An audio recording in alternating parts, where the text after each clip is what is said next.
পার্বত্য চট্টগ্রামের সন্ত্রাসী সংগঠন কেএনএফ এর কাছে প্রশিক্ষণ নেওয়া নিষিদ্ধ ঘোষিত জঙ্গি সংগঠন জামাতুল আনসার ফিল হিন্দার সার্কিয়ার 3 সদস্যকে গ্রেপ্তার করেছে পুলিশ। রাজধানী কল্যাণপুর ও গাবতলী থেকে তাদের গ্রেপ্তার করে ডিবি পুলিশের একটি দল। দুপুরে ডিএমপির মিডিয়া সেন্টারে সংবাদ সম্মেলনে ডিএমপির ডিবি প্রধান হারুনুর রশিদ জানান, দেশকে অস্থিতিশীল করার পরিকল্পনা হিসেবে পাহাড়ে প্রশিক্ষণ নেয় তারা। বিস্তারিত ফরহাদুজ্জামানের প্রতিবেদন। নিষিদ্ধ ঘোষিত জঙ্গি সংগঠন জামাতুল আনসার ফিল হিন্দাল সারকিয়ার শীর্ষ পর্যায়ের 53 জনের মধ্যে 49 জনকে এরই মধ্যে গ্রেপ্তার করেছে আইন শৃঙ্খলা রক্ষাকারী বাহিনী। সর্বশেষ ডিবি পুলিশের হাতে ধরা পড়ে পার্বত্য চট্টগ্রামের সন্ত্রাসী সংগঠন কেএনএফ এর কাছে প্রশিক্ষণপ্রাপ্ত সংগঠনের 3 সদস্য।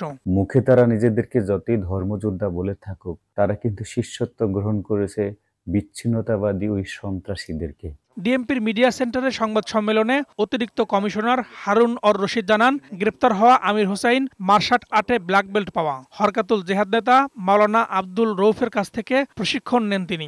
নতুন কর্মী সংগ্রহ করে বান্দরবনে প্রশিক্ষণে পাঠাতেন আমির। এই ধর্মান্ধ আমির সশস্ত্র প্রশিক্ষণের জন্য 3 সদস্যকে ইতিমধ্যে বান্দরবনের কুকিসিনের সন্ত্রাসের কাছে পাঠিয়েছেন এবং একই সাথে তিনি 3 কিস্তিতে লক্ষাধিক টাকাও সে প্রেরণ করেছে।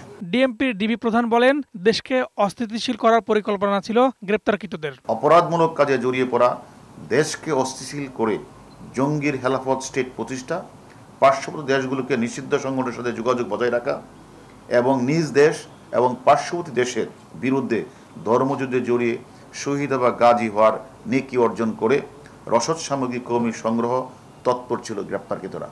পাহাড়ে প্রশিক্ষণ এবং সংগঠনের নতুন সদস্য কারা সে বিষয়ে জানতে তাদের রিমান্ডে নিয়ে জিজ্ঞাসাবাদ করা হবে বলেও জানান এই পুলিশ কর্মকর্তা। ফরহাদুজ্জামান, বৈশাখী সংবাদ, ঢাকা।